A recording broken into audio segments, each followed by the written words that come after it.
At some point, money stops being numbers and it becomes a mirror. Now, you don't notice it at first, you just buy a few sats with some curiosity, but then something subtle starts to happen. Your habits shift, your patience stretches, and you start questioning why you ever rushed, chased, or begged for approval. Because when you own a piece of something incorruptible, you start wondering why you've tolerated so much that isn't. Now that's the quiet transformation of stacking sats. Now it doesn't just change your balance, it changes your baseline. Now I just quickly want to chuck this in here. If you enjoy watching my content and if you have a Facebook account, well, come and follow me over on Facebook. Now what I'll do is link this down in the description below. See, most people think stacking is a financial act, but it isn't. It's psychological engineering. Now every sat you hold trains a new part of your brain. The part that trusts discipline over dopamine, truth over convenience. See, fiat made you fluent in immediacy, but Bitcoin makes you fluent in integrity. And when integrity becomes your native language, you stop negotiating with lies, in markets, in media, and in yourself. See, the moment you hold 1 million sats, you feel something recalibrate inside you. Now, not pride, not greed, but recognition. And you realise value isn't printed, it's practiced.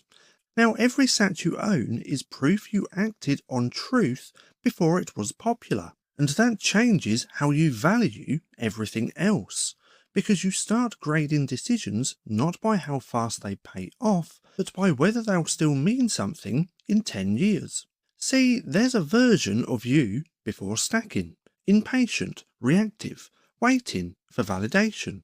And then there's the version of you that holds your first 1 million satoshis. Same person, different operating system. Now you don't scroll the same, you don't buy the same, and you don't waste energy trying to impress people who are still trading time for inflation. Now the world still runs on noise, but you stopped mistaking it for signal. And it usually happens in silence, late at night. No charts, no hype, just you and your wallet. And you look at that small number on the screen and you realise it's not small at all. It's a seed of independence.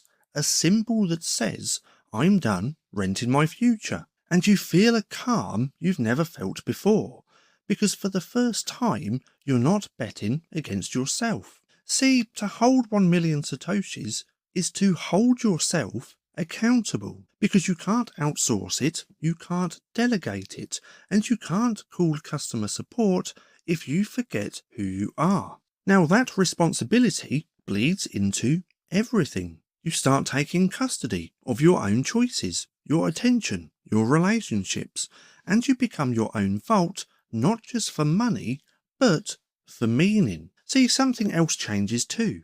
The tempo. The more truth you hold, the slower you move. You stop chasing headlines, you start studying history, and you stop trading moments for motion, because you finally understand scarcity isn't limitation. It's focus. Now, in the fiat world, wealth is decoration. In the Bitcoin world, wealth is discipline. And the market doesn't care about your image, it rewards your integrity. See, holding 1 million satoshis is like holding a mirror to your habits. Every dip asks, do you still believe what you said you did? Every rally asks, are you patient enough to stay humble? Now it's character development disguised as finance. Now people ask, when will Bitcoin change the world? Well, the answer is it already does, one holder at a time. Because before it changes systems, it changes self. And a self that can't be inflated builds a world that can't be controlled. And that's what 1 million satoshis really represents. Proof of awareness, proof of patience, and proof that you stepped outside the illusion. See, you don't have to own a full coin to feel it. You just have to cross that quiet threshold where money becomes meaning. So stack until you feel the shift. Then stop measuring in price and start measuring by piece. Because in the end, 1 million satoshis doesn't just change what you own, it changes who you are when you no longer need to be owned. Now, I just quickly want to chuck this in here as well. This is a completely free course of mine and it's called Sovereign by Design. Now, if you want to come and check this out, what I'll do is link this down in the description below. Now, if you've made it this far and if you're not too sure what to watch next, well, I have this playlist for you just here, which you can go ahead and binge watch if you enjoy watching my content, or if you just want a quick single little video, you can watch this one just here, recommended to you by YouTube.